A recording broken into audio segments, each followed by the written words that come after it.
Dean Martin leaned back in Johnny Carson's guest chair, glass in hand, a grin spreading across his face that told everyone in that studio something dangerous was about to happen.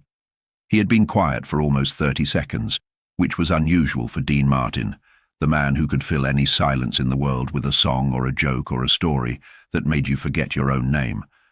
But this silence was different.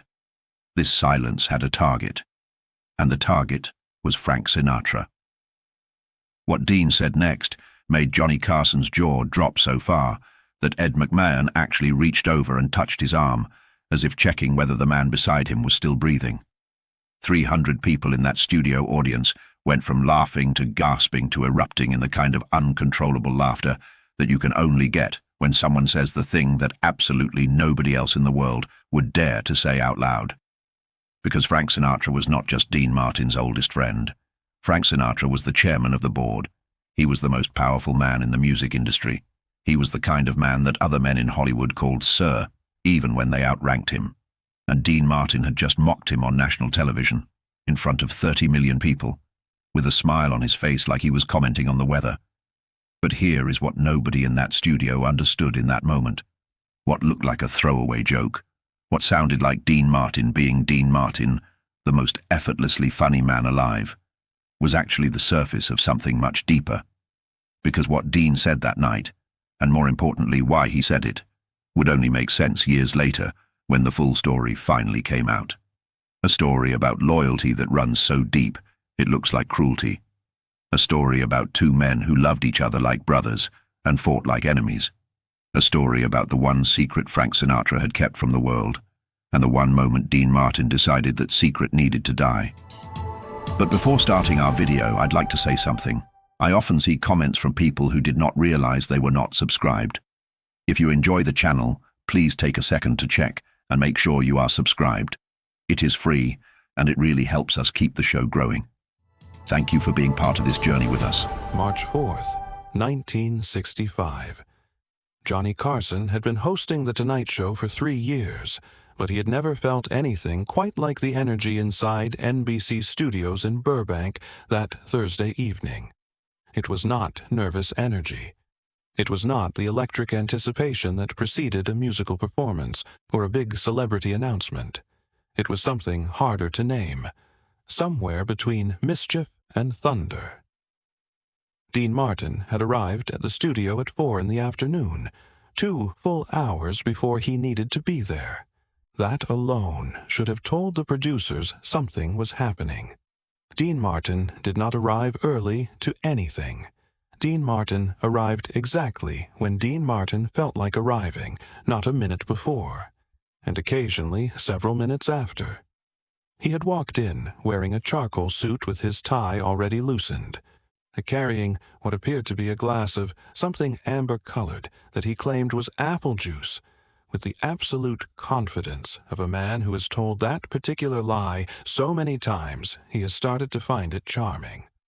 The stage manager, a 20-year veteran named Lou Rizzo who had seen everything this business had to offer, watched Dean walk past and said quietly to his assistant that he had a feeling tonight was going to be one of those nights. He did not elaborate on what he meant by that. He did not need to.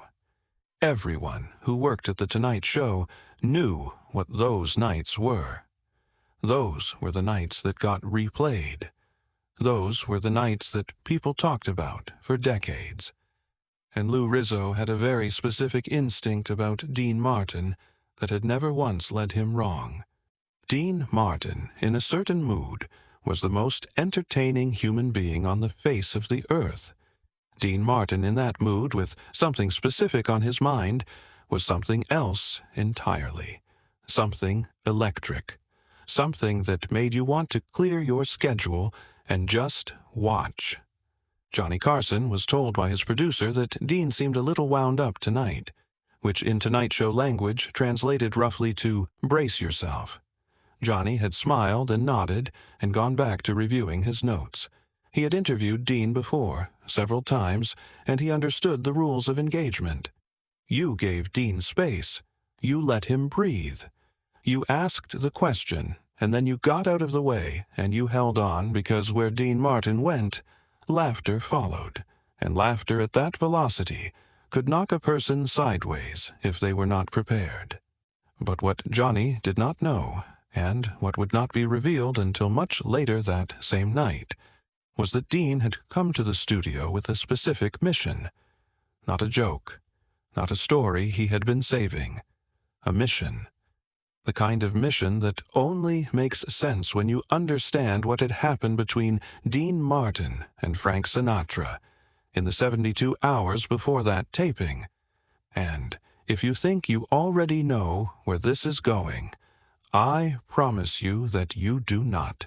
Stay with me. Because what was actually happening behind this story is something Hollywood has almost never told the truth about.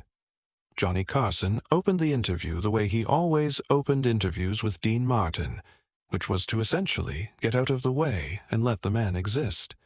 He cracked one joke about Dean's drinking. Dean gave him the look that said that particular joke was going to cost him, and the audience laughed at both the joke and the look. And just like that, the two of them were off. For the first 8 minutes, it was the Dean Martin that America had always loved. Easy and unhurried and impossibly charming.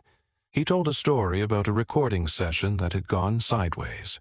He did a brief and devastating impression of a movie director who had once given him 17 different notes on how to light a cigarette on camera. He made fun of his own singing in a way that somehow made you want to go home and listen to every album he had ever recorded. The audience was completely in his hands, the way audiences always were when Dean Martin decided to actually engage with them, which happened on his own timeline and could not be manufactured or predicted or rushed. And then Johnny asked about the Rat Pack. It was a natural question. The Rat Pack had become mythology by 1965, a group of men so famous and so intertwined in the public imagination that they had stopped being real people and started being something more like an idea that America had about itself. Cool and confident and unafraid of anything, laughing in the face of it all. Johnny asked the question lightly, the way you ask about something you expect a good answer to. He was not ready for what he actually got. Dean set down his glass. That alone was notable. Dean Martin did not set down his glass during interviews. That was practically a medical observation. He looked at Johnny with an expression that was impossible to read because it contained too many things at once. There was affection in it, and there was something sharp underneath the affection, and there was something that looked almost like mischief, except that mischief was not quite the right word, because mischief implied lightness, and this had weight behind it.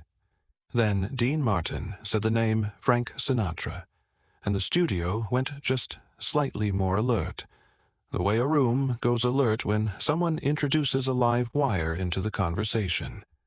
But what Dean said next stopped everything.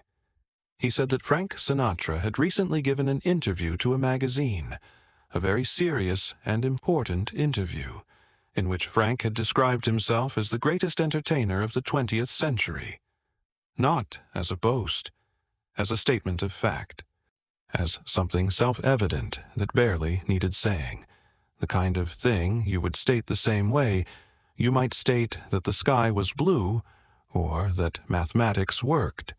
And Dean Martin paused here, just long enough to let that land, just long enough to let the audience feel the weight of Frank Sinatra's confidence, just long enough that the silence itself became funny. And then, still not smiling, with the timing of a man who had spent 40 years understanding exactly when to deliver the thing, Dean said quietly that the greatest entertainer of the 20th century had once stood in the wings of a Las Vegas showroom for 11 minutes because he could not remember which side of the stage he was supposed to enter from. The studio exploded, not politely, not the way audiences laugh at a joke that is merely funny. The way audiences laugh when something true gets said out loud for the first time. And the truth of it is so obvious and so perfectly phrased that the laughter is almost involuntary, almost physical, the kind of laughter that starts in the stomach and has nowhere to go but out. Johnny Carson was laughing so hard he had to put his cards down. Ed McMahon was laughing with his entire body. 300 strangers in that studio had just become a single organism, made entirely of joy. But here is what nobody understood yet. This is the moment that changes everything. What you have seen so far is nothing compared to what was actually happening. Because Dean Martin was not laughing. He had said the thing with complete composure, and he was watching Johnny and watching the audience, and there was the faintest possible trace of a smile at the corner of his mouth. But it was not the smile of a man who had landed a joke. It was the smile of a man who had done something that needed doing, and that distinction matters more than anything else in this story. Because Frank Sinatra had been Dean Martin's closest friend for nearly 20 years. They had come up together. They had shared stages and hotel rooms and 3-in-the-morning dinners in diners, and the particular loneliness that belongs only to men who are famous in a way that puts distance between them and every room they walk into. They had protected each other. They had fought for each other. And they had also, on many occasions, driven each other to the edges of their respective patience in ways that only people who genuinely love each other are capable of doing. So when Dean Martin sat in that chair and mocked Frank Sinatra in front of 30 million people, he was not doing what it looked like he was doing. He was doing something else entirely. He was saving him. But you need to understand what happened in the 72 hours before that taping to understand why. Subscribe right now, because what comes next will change everything you thought you knew about the friendship that defined an era. Drop your location in the comments. You are going to want to be part of this story. 2 days before Dean Martin walked into NBC Studios, Frank Sinatra had given a press conference in Los Angeles that had not gone the way Frank Sinatra intended. He had arrived prepared, though polished, controlled, the way Frank always arrived at everything, as though casual was itself a costume that he had put on deliberately. He intended to discuss a new project, a film he was producing, something he was genuinely proud of, something he believed in. Instead, a reporter had asked him about a recently published profile in which a journalist had suggested, delicately but unmistakably, that Frank Sinatra's best years were behind him, that the chairman of the board was becoming something that powerful men who stay powerful too long always eventually become, a caricature of himself. The question was rude. It was also, Frank had to acknowledge somewhere in the part of him that was always honest, even when nothing else about him was. Not entirely wrong. Frank Sinatra was 50 years old. The world was changing around him, in ways that he could feel but could not entirely name. The music was different. The movies were different. The young people who were reshaping everything looked at him the way people look at monuments, with respect but without need. And instead of answering the reporter with the kind of deflection that Frank Sinatra was famous for, instead of smiling the smile that ended conversations, Frank had done something uncharacteristic. He had gotten angry, not dangerously angry, not the kind of anger that people who knew Frank knew to take very seriously, but visibly, publicly, on the record, angry. He had said several things he did not mean to say. He had invoked his own legacy in a way that was accurate, but that sounded, in the cold light of print, not like a man defending his honor, but like a man anxious about it. By the time the story ran, which it did quickly, it had done the kind of damage that is hard to repair, because it is not the damage of lies. It is the damage of a truth arriving before a person is ready for it. Dean Martin had read the coverage that same morning. He had sat in his kitchen in Beverly Hills with his coffee and his newspaper, and he had read it twice, and then he had sat very quietly for a while. The way Dean sat quietly when he was working something out. Because Dean Martin understood something about Frank Sinatra that almost nobody else alive understood. Frank Sinatra's pride was not vanity, it was load-bearing. It was structural. It was the thing that had held Frank together through the periods when everything else had fallen apart, through the years when the career had stumbled, through the losses that would have undone a lesser man. Frank's belief in his own greatness was not arrogance, it was survival. And watching that belief become the subject of public mockery, watching Frank become the punchline of a story about men who cannot let go, was not something Dean Martin was willing to allow. But Dean also knew something that made this complicated. You do not help Frank Sinatra by being kind to him. You do not help Frank Sinatra by telling him that the critics are wrong, and that the haters do not understand, and that he is still everything he always was. Frank Sinatra had spent 50 years surrounded by people who told him exactly that, and it had not made him stronger. It had made him brittle. What Frank needed, what Frank had always needed and had almost never gotten, was to be treated like a normal human being, to be made fun of the way you make fun of someone you love, not cruelly but honestly, with the ease that only exists between people who are not afraid of each other and do not need anything from each other. Dean Martin had been one of the very few people in Frank Sinatra's life who was genuinely not afraid of him, and on the morning of March 2nd, 1965, Dean Martin picked up the phone and called Frank. The conversation lasted 40 minutes. Nobody knows exactly what was said, but people who were nearby reported that there was laughter coming from Dean's end of the call, the particular laughter that Dean deployed when he was making a point that he wanted to make sound like an accident. When Dean hung up the phone, he made one more call. He called Johnny Carson's producer and asked about that Thursday's taping. He wanted to make sure the booking was still on. The producer confirmed it was. Dean said he was looking forward to it and that he had some material he thought the audience would enjoy. The producer had no idea what to do with that information, so he wrote it down and hoped for the best. What happened on that stage 2 nights later was Dean Martin doing the only thing Dean Martin knew how to do when someone he loved was in trouble, which was to walk straight into the fire and laugh. Because here is the thing about the joke Dean told. The story about Frank standing in the wings for 11 minutes. It was true. Every person in Hollywood knew it was true.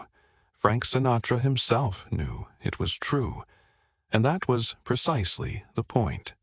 Because when you take a man who is being talked about as a fading giant, a man who is beginning to look in public like someone afraid of what he is becoming, and you tell a story about him that is human and fallible and also somehow perfect in its absurdity, you do not diminish him.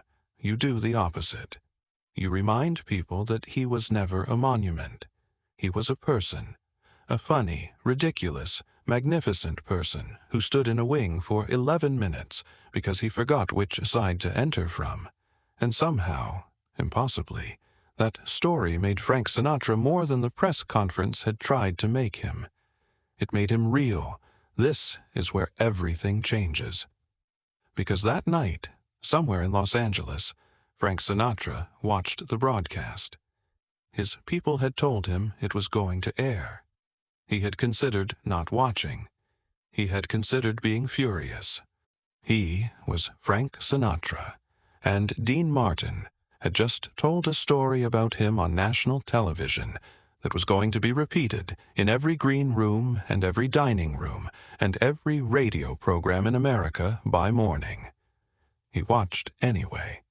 and according to two separate people who were with Frank that night, when Dean Martin delivered the line about the wings and the 11 minutes, Frank Sinatra laughed so hard he knocked his drink off the table. Not a polite laugh. Not the laugh of a man being gracious about something that bothered him. A real laugh. The kind that comes out of you before you can decide whether to let it. The kind that sounds like relief. The following morning, Frank called Dean again. This call lasted 6 minutes. Nobody knows what was said. But the person who took the call on Dean's end reported that when Dean hung up, he was smiling. Not the performance smile, and not the mischievous smile, but the third one. The quiet one. The one that people who knew Dean Martin well understood meant that something had gone the way it was supposed to go. What nobody knew until years later was that something else had been happening underneath all of this. Something that explains why Dean Martin cared so deeply about what the press was doing to Frank, and why the way to help him was a joke instead of a defense. Because the friendship between Dean Martin and Frank Sinatra was not what it looked like from the outside.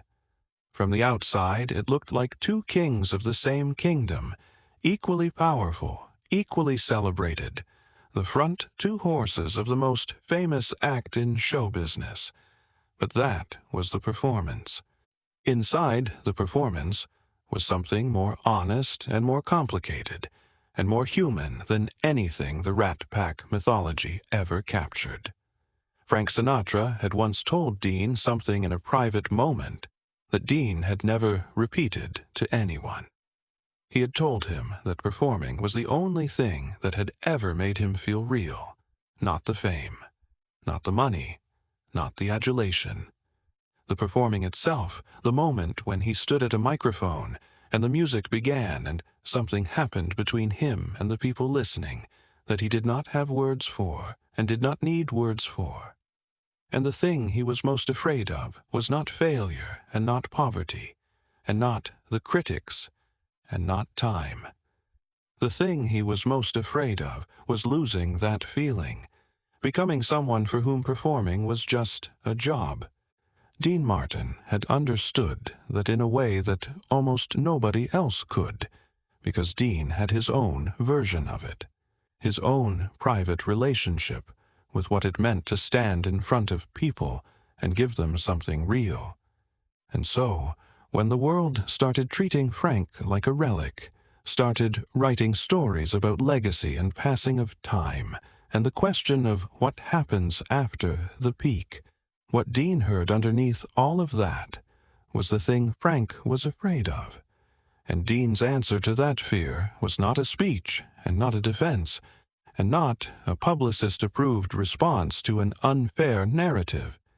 His answer was to stand on Johnny Carson's stage and tell a story that said, in the language they both spoke fluently, which was the language of laughter, that Frank Sinatra was not a monument. He was not finished.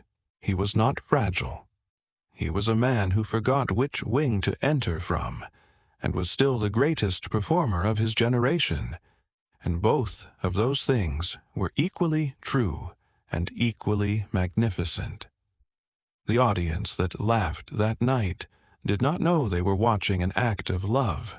They thought they were watching Dean Martin being Dean Martin, effortless and funny, and slightly dangerous in the way that truly funny people are always slightly dangerous. But that is what made it work. That is what made it reach Frank in his living room in a way that 1,000 kind words never would have.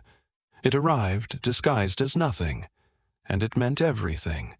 Johnny Carson understood some of this, not all of it, not that night, but enough.